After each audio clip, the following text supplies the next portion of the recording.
नमस्कार, मैं हूं निखिल अवस्थी। दिव्य हिमाचल टीवी देख रहे हैं आप। आइए नजर डालते हैं प्रदेश भर की बड़ी खबरों पर आज के न्यूज बुलेटिन में। This bulletin is brought to you by Minerva study circle, घुमारवी, बिलासपुर। फिर बदलेगी करुणा मूलक भर्ती नीति, चुनाव आचार संहिता के बाद फैसला लेगी सरकार।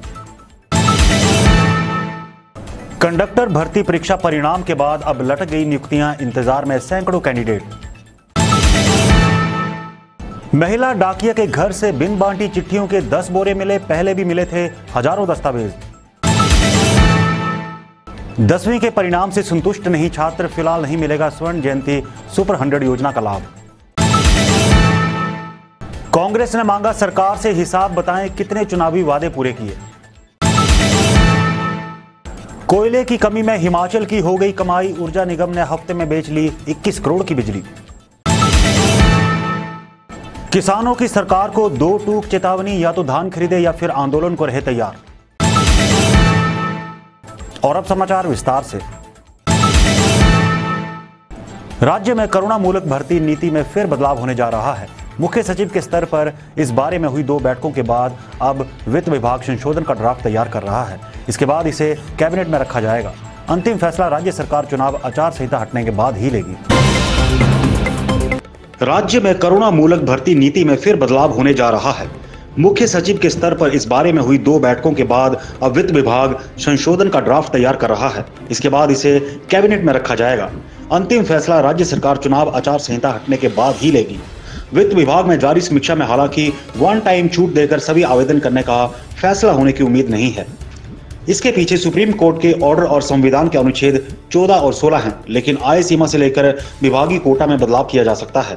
सुप्रीम कोर्ट ने भी कहा था कि अनुकंपा के आधार पर नौकरी किसी आवेदन का अधिकार नहीं है, लेकिन गरीबी की स्थिति के आधार पर राज्य सरकार इस बारे में नीति बना सकती है और इसे 3 साल के बाद समीक्षा के तहत बदल भी सकती है। इसी दायरे में ये संशोधन होगा। इसके साथ ही मुख्यमंत्री जयराम ठाकुर द्वारा विधानसभा में अनुकंपा भर्तियों पर आश्वासन दिए गए हैं। ये भी संशोधित नीति में शामिल किए जा रहे हैं। विभागों में कैडर वाइज 5% कोटा की सीलिंग ऐसी नियुक्तियों के लिए है। अगर इसको बदलना है तो भी फैसला लेने के लिए कैबिनेट ही अधिकृत है। इससे पहले सरकार ने करुणा मूलक भर्ती नीति में 2019 में संशोधन किया था। कर्मचारी चयन आयोग हमीरपुर ने कंडक्टरों का रिजल्ट तो घोषित कर दिया है, लेकिन वे अब नियुक्ति के इंतजार में हैं। अगर परिवहन निगम को ये कंडक्टर समय पर मिल जाते हैं तो निगम का कार्य और आसान हो जाएगा। गौर हो कि बस परिचालकों की कमी के चलते कुछ कर्मचारियों को समय पर जरूरी छुट्टियां नहीं मिल पा रही हैं। इसी तरह कई लोगों की पदोन्नति भी अटकी पड़ी है। कंडक्टर भर्ती परीक्षा का परिणाम घोषित होने के बाद कंडक्टरों की नियुक्ति के लिए एचआरटीसी आयोग की अनुशंसा के इंतजार में है। कर्मचारी चयन आयोग हमीरपुर ने रिजल्ट तो घोषित कर दिया है, लेकिन उम्मीदवारों की अनुशंसा अभी एचआरटीसी को नहीं भेजी गई है।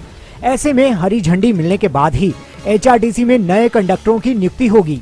गौरतलब है कि हिमाचल प्रदेश कर्मचारी चयन आयोग हमीरपुर ने 30 सितंबर को पोस्ट कोड 772 के तहत हिमाचल परिवहन निगम यानी एचआरटीसी बस कंडक्टर भर्ती परीक्षा का परिणाम घोषित कर दिया था।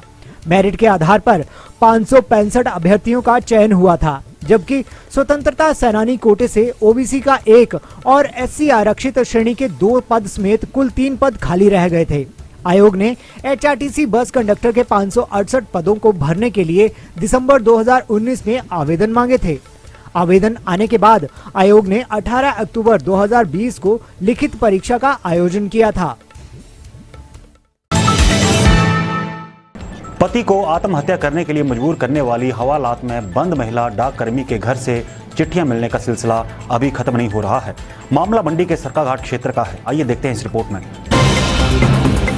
पति को आत्महत्या करने के लिए मजबूर करने वाली हवालात में बंद महिला डाककर्मी के घर से चिट्ठियां मिलने का सिलसिला अभी खत्म नहीं हो रहा है। पहले महिला डाककर्मी के घर से एक ट्रंक से 3 बोरे चिट्ठियों के मिले थे और मंगलवार को परिजनों ने जब महिला डाककर्मी के कमरे को खोला तो 2 बेड बॉक्स में 10 और बोरे चिट्ठियों के मिले हैं, जिसकी सूचना परिजनों ने डाक विभाग को दे दी और डाक विभाग के कर्मी भी स्पॉट पर पहुंच गए। वे 10 बोरों से भरी हुई डाक को देखकर हैरान रह गए और पूरी डाक को अपने कब्जे में ले लिया। अब डाक विभाग को फिर कसरत करनी पड़ेगी। पहले 3 बोरों में भी चिट्ठियों को बांटने के लिए विभाग ने 5 सदस्यीय टीम गठित की थी और 5 दिनों में डाक बांट दिया था, लेकिन अब 10 बोरियों में भरी हुई हजारों चिट्ठियों को बांटने के लिए 50 दिन भी लग सकते हैं।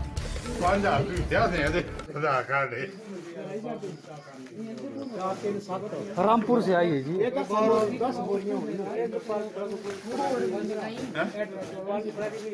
ये जो डेट है जिसमें ये शो कर रहा है 20/3/2021 ट्रांजेक्शन जो डेट हुई है, नॉट श्योर अभी तक क्यों नहीं पहुंची है। ये प्रिंसिपल ऑफ आर्ट इंटरनेशनल, ये कहाँ से आई है? ये आई है जी कशुपति सन ऑफ, ये फ्रॉम शिमला से आई है जी। महिला डाककर्मी की इस गलती का खामियाजा जहां विभाग भुगत रहा है, वहीं डाक धारकों को भी परेशानी का सामना करना। डाक निरीक्षक आशीष कुमार ने बताया कि अब महिला डाककर्मी के घर से 10 बोरे डाक के बरामद हुए हैं, जिन्हें डाक धारकों को बांट दिया जाएगा। उन्होंने बताया कि महिला डाककर्मी को सस्पेंड कर दिया गया है और चार्जशीट भी किया जाएगा। प्रदेश सरकार की स्वर्ण जयंती सुपर 100 योजना के तहत मेधावी छात्रों को मिलने वाली आर्थिक मदद अधर में लटक गई है। ऐसा इसलिए हुआ है क्योंकि कुछ छात्रों ने शिक्षा बोर्ड के रिजल्ट पर आपत्ति दर्ज की है। अब ऐसे में छात्रों की आपत्ति के उपरांत शिक्षा बोर्ड दोबारा से परिणाम घोषित करेगा।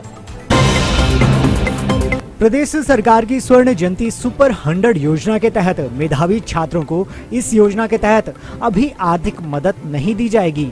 इसके बारे में बोर्ड से रिवाइज्ड मेरिट लिस्ट जारी होने के बाद दोबारा छात्रों की सूची बनेगी। शिक्षा विभाग से मिली जानकारी के मुताबिक 10वीं की परीक्षा का बोर्ड ने जो रिजल्ट घोषित किया था, उससे कुछ छात्र संतुष्ट नहीं हैं। ऐसे में शिक्षा विभाग ने सभी जिलों के डिप्टी डायरेक्टर को निर्देश जारी किए हैं कि फिलहाल इस योजना के लिए पात्र छात्रों की मेरिट लिस्ट ना भेजें। जो छात्र रिजल्ट से संतुष्ट नहीं हैं, उनका रिजल्ट दोबारा बोर्ड वेरीफाई करेगा। उसके बाद ही सुपर 100 योजना में कौन छात्र पात्र हैं, इसका पता लग पाएगा।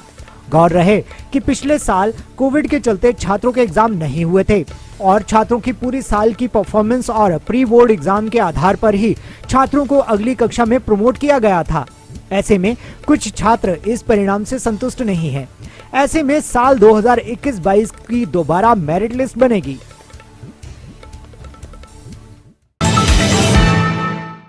हिमाचल प्रदेश में उपचुनावों के बीच आरोप प्रत्यारोप का दौर जारी हो गया है। भाजपा कांग्रेस पर आरोप लगा रही है तो वहीं कांग्रेस भी भाजपा पर प्रत्यारोप कर रही है। मंगलवार को शिमला में पत्रकार वार्ता के दौरान कांग्रेस के प्रदेशाध्यक्ष कुलदीप सिंह राठौर ने आरोप लगाया है कि भाजपा वोटों की राजनीति कर चुनावों में हमेशा से जनता को गुमराह करने का प्रयास करती है, जबकि कांग्रेस पार्टी जनहित के मुद्दों को लेकर चुनाव में जा रही है। हिमाचल प्रदेश में उपचुनावों के बीच आरोप प्रत्यारोप का दौर जारी हो गया है। भाजपा कांग्रेस पर आरोप लगा रही है तो वहीं कांग्रेस भी भाजपा पर प्रत्यारोप कर रही है। मंगलवार को शिमला में पत्रकार वार्ता के दौरान कांग्रेस के प्रदेशाध्यक्ष कुलदीप सिंह राठौर ने आरोप लगाया है कि भाजपा वोटों की राजनीति कर चुनावों में हमेशा से जनता को गुमराह करने का प्रयास करती है, जबकि कांग्रेस पार्टी जनहित के मुद्दों को लेकर चुनाव में जा रही है।